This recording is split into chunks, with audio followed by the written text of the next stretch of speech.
आमाशय द्वारा स्रावित पाचक रस। आमाशय द्वारा स्रावित पाचक रस कौन सा होता है? जठर रस। प्रकृति होता है जठर रस का अम्लीय होता है। पीएच मान जठर रस का होता है 1.5 से लेकर 2.5 तक। यानी आमाशय द्वारा स्रावित पाचक रस जठर रस है। जठर रस का प्रकृति होता है अम्लीय। पीएच मान जठर रस का होता है 1.5 से लेकर 2.5 तक। जठर रस के अंतर्गत HCl हाइड्रोक्लोरिक अम्ल आते हैं, पेप्सिन आते हैं, रेनिन आते हैं, और पेप्सिन और रेनिन को कहते हैं चीफ कोशिका, और ऑक्सीनिटिक कोशिका HCl को कहा जाता है, पैराटाइल कोशिका को, और सलेस्मा म्यूकस कोशिका को कहा जाता है जठर लाइपेज। फिर आप HCl देखिए, हाइड्रोक्लोरिक एसिड।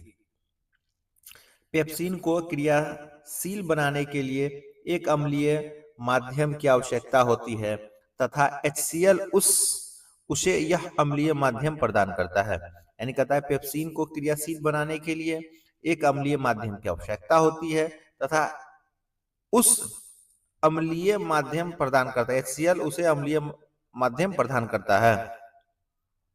पेप्सिन एंजाइम यह भोजन में उपस्थित प्रोटीन का पाचन करता है। पेप्सिन एंजाइम भोजन में उपस्थित प्रोटीन का क्या करता है? पाचन करता है तथा उसे पेप्टोन्स में बदल देता है। उसे किस में बदल देता है? पेप्टोन्स में बदल देता है।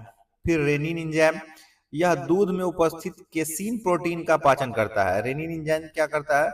यह दूध में उपस्थित केसीन प्रोटीन का पाचन करता है तथा इसे कैल्शियम पैराकेसिनेट में बदल देता है।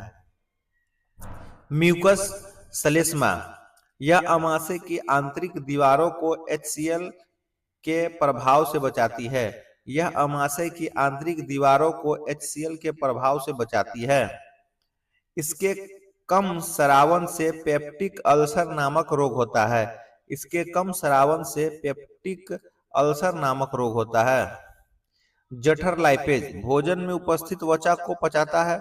जठर लाइपेज भोजन में उपस्थित वसा को पचाता है। आमाशय द्वारा बना अर्धपचित भोजन को काइम कहा जाता है। आमाशय द्वारा बना अर्धपचित भोजन को काइम कहा जाता है। छोटी आंत, छोटी आंत क्या है? पाचन तंत्र का सबसे बड़ा हिस्सा है। छोटी आंत क्या है? पाचन तंत्र का सबसे बड़ा हिस्सा है। छोटी आंत को 3 भागों में बांटा गया है: ग्रहणी, जेजुनम, इलियम। गृहिणी को पाइरोलिक आमाशय से जुड़ा होता है। गृहिणी पाइरोलिक आमाशय से जुड़ा होता है। गृहिणी को 2 भागों में बांटा गया है: पीत रस यकृत और अग्नाशय रस अग्नाशय। यकृत क्या है? मानव शरीर की सबसे बड़ी ग्रंथि है। यकृत क्या है? मानव शरीर की सबसे बड़ी ग्रंथि है। इसका औसत वजन होता है 1.5 से लेकर 2.2 kg तक। पाचक रस पीत रस। पीत रस का संग्रह पित्ताशय में किया जाता है। पीत रस का संग्रह कहाँ किया जाता है? पित्ताशय में किया जाता है।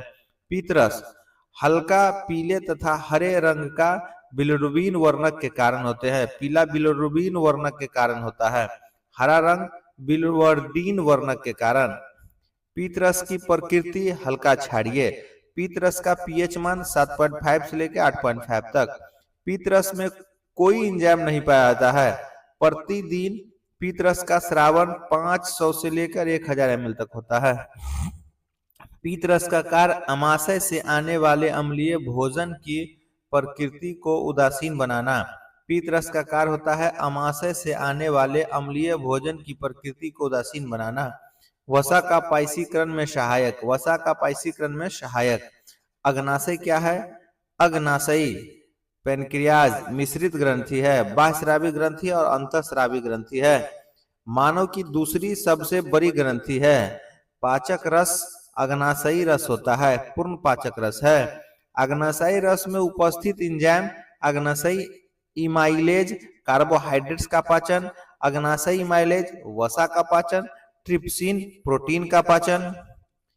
इलियम में भोजन का पूर्ण पाचन होता है। इलियम में भोजन का पूर्ण पाचन होता है। Carbohydrate glucose, carbohydrate glucose. Protein amino अम्ल रहता है। प्रोटीन उसमें कौन रहता है? एमिनो अम्ल। वसा वसीय अम्ल तथा ग्लिसरॉल। इलियम की दीवारों पर उंगली नुमा संरचना पाई जाती है जिसे रसांकुर कहते हैं।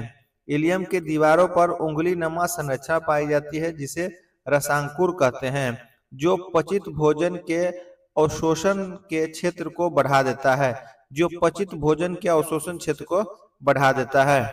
दोस्तों, आज हम लोग जो बढ़िया आप तक पढ़े हैं, इलियम तक लास्ट टॉपिक है। फिर अगले वीडियो में मैं बायोलॉजी लेके ही आऊंगा, पूरे बायोलॉजी आपको पूरा खत्म कर दूंगा। उसके बाद आपको केमिस्ट्री लाऊंगा, फिर केमिस्ट्री खत्म करने के बाद फिजिक्स लाऊंगा।